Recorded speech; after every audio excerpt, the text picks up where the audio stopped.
الحمد للہ وکفا الصلاۃ والسلام علی سید الانبیاء معد الجود والعطاء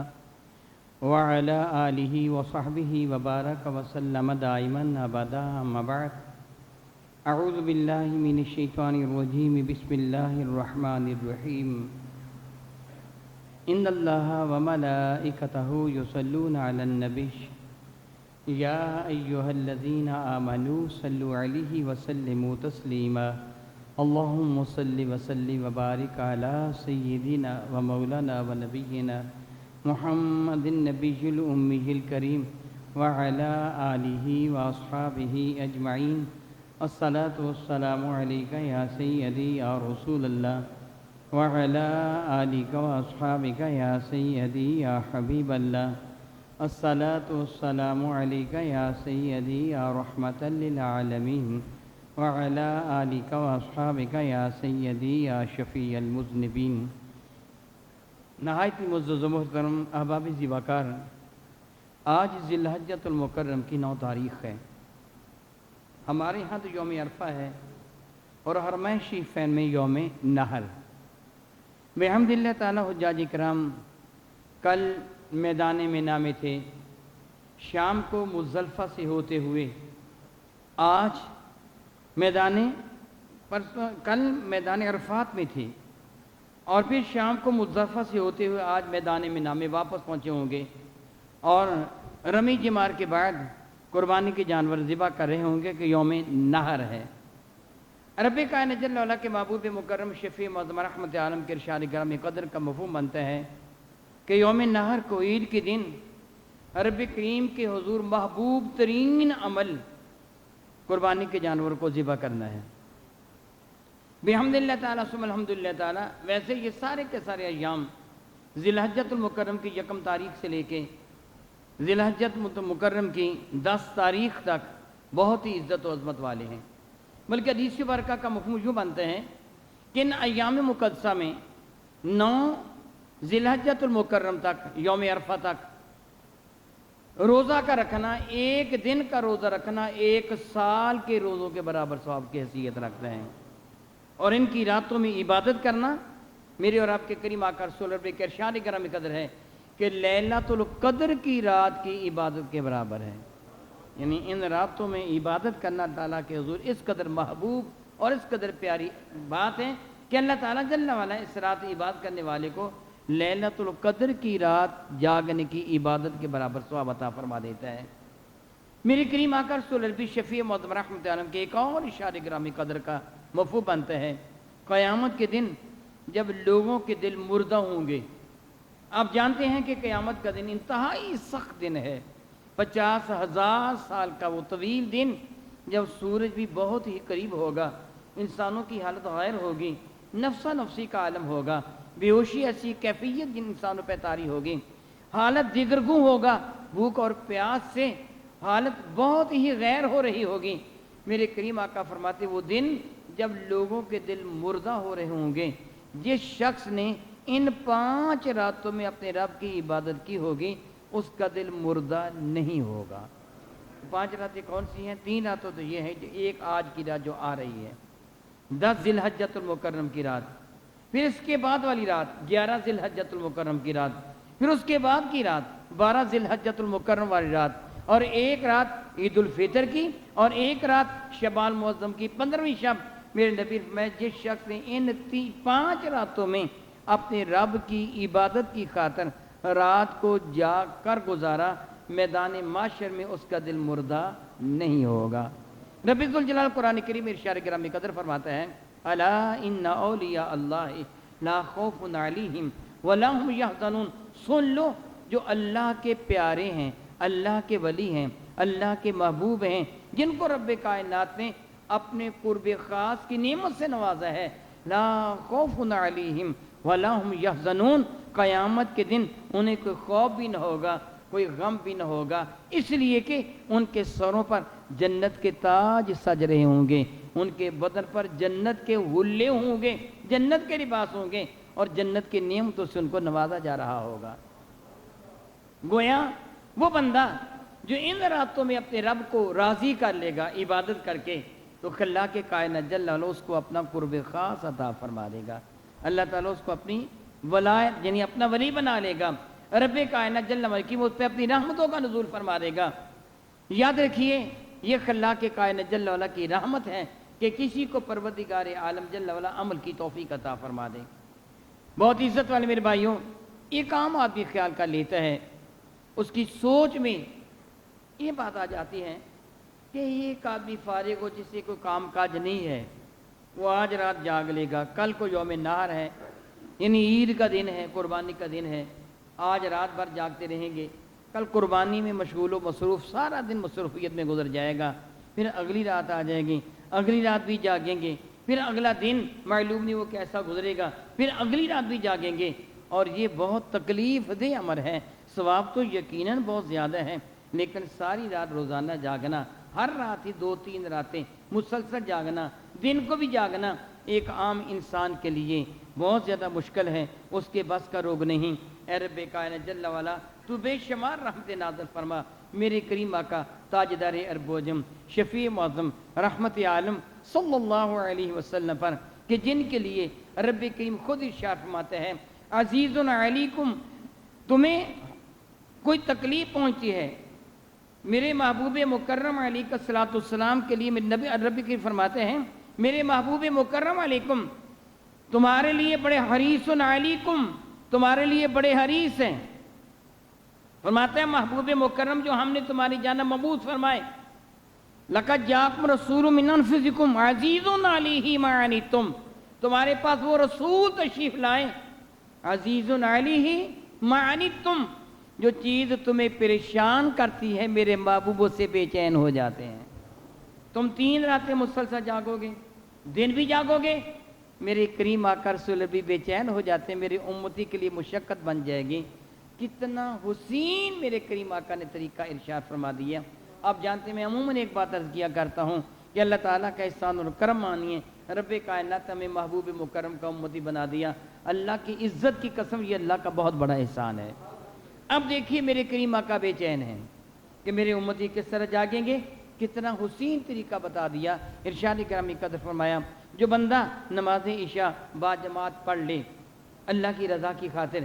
اور پھر اللہ کا ذکر کرتا کرتا سو جائے، صبح نماز فجر اٹھ کر با جماعت پڑھ لے، رب کائنات اس کا سونا بھی عبادت میں درج فرما لے گا. کتنی بڑی بات. آپ خواب خرگوش کے مزے لے رہے ہوں گے، میرے نبی فرماتے ہیں میرا وہ امتی الحمدللہ یہ ہمیں جو یہ اجر ملا، یہ ہمیں جو شرف ملا، ہمیں یہ جو تحفہ ملا، لا ریب یہ میرے نبی کے صدقہ سے ملا ہے. ماتے کہ تو سویا ہوا بھی ہوگا، رب کائنات تیرے سونے کو عبادت میں درج فرما لے گا. ایک اور حدیث مبارکہ جس کے راوی سیدنا ماقل بن یسار ہیں، میں کئی مرتبہ بیان کر چکا پھر بیان کر رہا ہوں کہ آج رات ہم نے یہ عمل کرنا ہے. میرے کریم فرماتے ہیں جو کوئی ایمان والا 3 مرتبہ یوں پڑھ لیتے ہیں اعوذ باللہ السمیع العلیم من الشیطان الرجیم، 3 مرتبہ یہ پڑھ کے پھر بسم اللہ الرحمن الرحیم تلاوت کرتا ہے، اس کے بعد سورہ حشر کی آخری 3 آیات مبارکہ پڑھ لیتا ہے، هو اللہ الذی لا الہ الا هو، آخر تک ان کی تلاوت کر لیتے ہیں. میرے کریم آقا فرماتے ہیں رب کائنات اس کے لیے 70,000 فرشتوں کی ڈیوٹی لگا دیتے ہیں جو اس کے حق میں دعائے رحمت کرتے رہتے ہیں. کتنی بڑی بات ہے، کتنی بڑی بات ہے. جامع ترمذی کی یہ حدیث مبارکہ ہے، ماقل بن یسار اس کے راوی ہیں. 70,000 فرشتے اس کے لیے دعا کرتے رہتے ہیں. تو سویا ہوا بھی ہوگا، تیرا سونا بھی عبادت ہوگی. صرف یہی نہیں، 70,000 فرشتے تیرے حق میں ساری رات دعا بھی کرتے رہیں گے. میرے نبی فرماتے ہیں جو صبح پڑھ لیتا ہے شام تک، جو شام کو پڑھتے ہے صبح تک اسے یہی اجر ملتا ہے. فرمایا پھر جو اس دوران مر جائے گا اللہ مرتبہ شہادت بھی عطا فرما دیتا ہے. دیکھ میرے نبی کے صدقہ سے تجھے کیا کچھ نہ ملا. پھر اور ایک اور حدیث سے مبارکہ ہے، اس کا مفہوم یہ بنتا ہے کہ جو ایمان والا باوضو سو جاتا ہے نماز عشاء ادا کرنے کے بعد، یعنی اگر آپ کا وضو شکست بھی ہو جائے دوبارہ دوہرا لیں، باوضو سو جاتا ہے تو رب کائنات اس کی روح کو عرش معلی تک بلند فرما دیتا ہے. یوں سادہ سے لفظوں میں کہیے کہ اس کی روح کو معراج کروا دیا جاتا ہے. اور پھر میرے نبی فرماتے ہیں صلی اللہ تعالی وسلم کہ ان کی